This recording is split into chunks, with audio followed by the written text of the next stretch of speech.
আপনি কি কখনো ভেবেছেন আপনার জমানো একই পরিমাণ টাকা থাকার পরেও আপনি কেন আগের মতো একই পরিমাণ জিনিস কিনতে পারছেন না? ধরুন আপনার কাছে ৳১,০০,০০০ আছে। কয়েক বছর আগে এই ৳১,০০,০০০ দিয়ে আপনি যেই পরিমাণ জিনিস কিনতে পারতেন, এখন সেটা কেনা সম্ভব হচ্ছে না। কারণ সময়ের সাথে, সাথে টাকার মূল্য কমতে থাকে।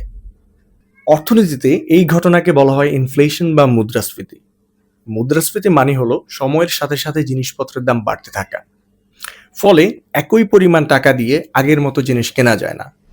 অর্থাৎ টাকার নামমাত্র মূল্য একই থাকলেও তার ক্রয় ক্ষমতা দিন দিন হ্রাস পেতে থাকে। এই বিষয়টি আমি খুব বাস্তবভাবে বুঝতে পেরেছি ছোট একটি উদাহরণ থেকে। আমার ওয়াইফ সে যখন যত পারত তত সঞ্চয় করত। কয়েক বছর সঞ্চয় করার পরে তার মোটামুটি ৳২,০০,০০০ মতো জমা হয়।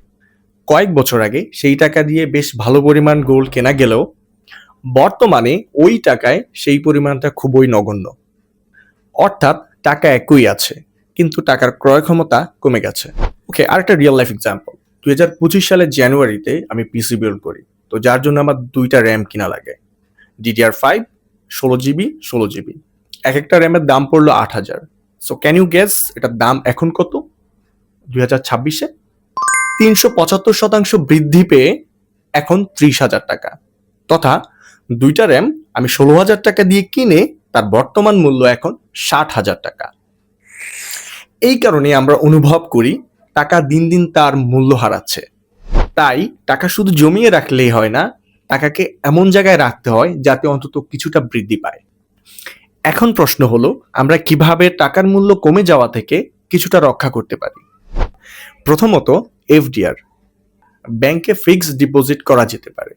এতে সাধারণত কিছু লভ্যাংশ পাওয়া যায়, যা অন্তত আংশিকভাবে মুদ্রাস্ফীতির প্রভাব কমাতে সাহায্য করে। দ্বিতীয়ত, সঞ্চয়পত্র। অনেক মানুষ সরকারি সঞ্চয়পত্র বিনিয়োগ করে, কারণ এগুলো তুলনামূলক নিরাপদ এবং নির্দিষ্ট আয় দেয়। তৃতীয়ত, অন্যান্য বিনিয়োগ। কেউ কেউ তাদের টাকাকে অন্য নির্ভরযোগ্য খাতে বিনিয়োগ করেন, যেমন ব্যবসা, জমি বা অন্যান্য বিনিয়োগ সুযোগ। সুতরাং এই ৩টি খাতের উদ্দেশ্য হলো টাকাকে এমন জায়গায় রাখা যাতে সময়ের সাথে সাথে টাকার মান বৃদ্ধি পায়। তাই আমাদের উচিত সচেতনভাবে সঞ্চয় করা এবং বুদ্ধিমানের মতো বিনিয়োগ করা। তাহলেই আমরা ভবিষ্যতে আমাদের টাকার প্রকৃত মূল্য কিছুটা হলেও ধরে রাখতে পারবো।